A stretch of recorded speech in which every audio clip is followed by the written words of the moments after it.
Sorry.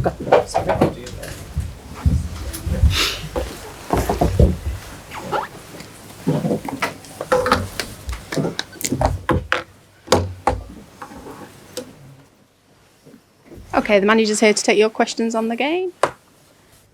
Ralf, after the fourth goal went in, the visiting supporters chanted, "You're not fit to wear the shirts." Would you agree with that assessment? I think to start with, it's important that we apologise to our supporters who came all the way from Manchester here to Brighton. Yeah, we were just not good enough from start to finish. The performance was not only poor, it was extremely poor. We knew that even from our first game that we played at home in the first half, that Brighton is a very flexible technical team, always trying to play through your lines and to be creative. So we knew that it was not enough to just enjoy yourself in possession of the ball. The problem was we were not that often in possession of the ball. In order to be in possession, we should have won the ball, but we gave them far too much space and time. And at halftime, if we're honest, the only good thing was the result for us. It was only 1-0. So at halftime, for me, the question was, what are we going to do? Bring on 2 new players, that was clear. But do we change the formation into a 3-5-2, or do we take the risk to play in a 4-4-2, which we did in the end? In hindsight, maybe that was a little bit too much of a risk. I take responsibility for that if that was the case. But I think in general, it was just the problem that we had in earlier games at Everton, for example, at Liverpool. Although I must say this is still a different level again. We just were not good enough in defending as a team, and taking the ball away from the other team. This was just our biggest problem today, and that's why we also didn't create that many chances. The only time in the game when we had chances ourselves was in the last 20 minutes when we were playing in a 3-5-2. The supporters seem to suggest that the majority of the players don't care, and the results would suggest that is the case as well.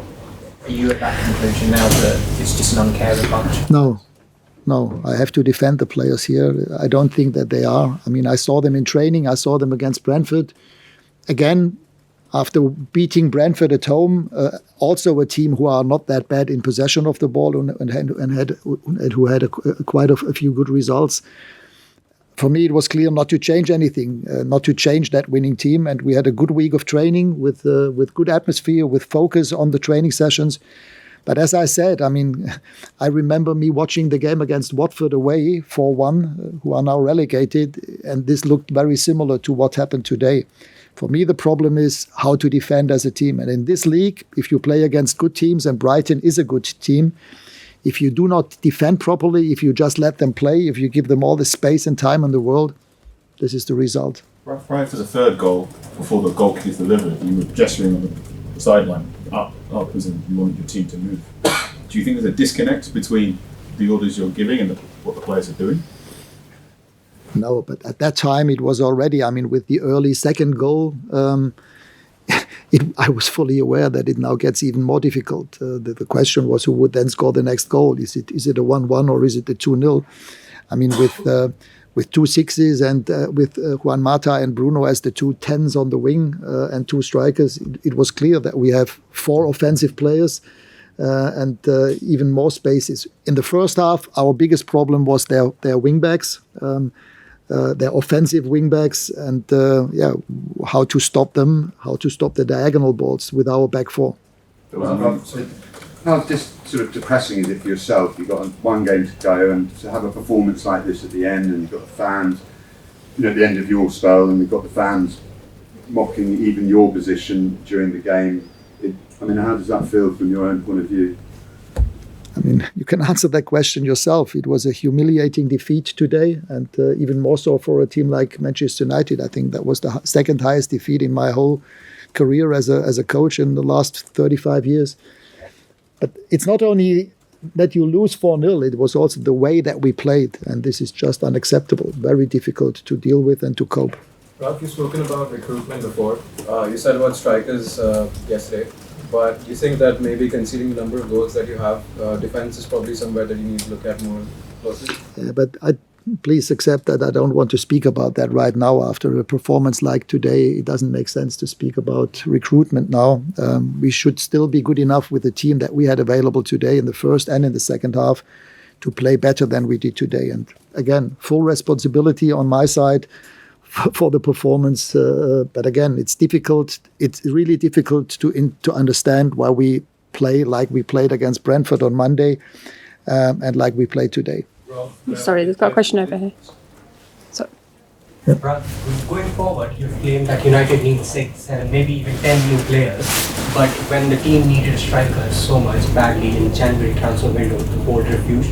So going forward, how much do you trust the board to get you right players at the right time? I fully trust the board, and the board was also agreeing with me when we spoke in the last couple of weeks and months about what happened since the closure of the transfer window. So that was not meant at all as criticism towards anyone. At the time, we only would have had 48 hours anyway, so nobody knows if that would have been possible. But again, there were a few things that happened that were not foreseeable and predictable, and therefore, but right now, again, after a performance like that, I'm not the kind of person who is looking for excuses or for alibis. This was just not good enough. And I can only once again say apology to our supporters and to everybody who is taking care of this club. okay, last question. Ralf, I think this is now going to be the worst performance by United in the Premier League, in the history of the Premier League, points-wise. That's not an unfair reflection of how the season has gone, is it? Been a disaster, really, hasn't it? Yes, but again, the only thing but this has to be done at the end of the season, and I'm still very positive that with Erik ten Hag, we have a top manager next season, and I'm also pretty sure that, and the board has already made some changes, and there will be more changes to come in the summer. I'm still positive that we can change the whole issue and show a completely different face next season. And this is important, not only for our fans, but also for the image of the whole club. And as I said, if there is only one good thing, I said that earlier on a couple of weeks ago, but it wouldn't need a performance like today. As I said, that today that felt terrible for everybody. But if there is one good thing that we realize that there is a lot of space for improvement, and that we need some changes. Okay, guys, thank you.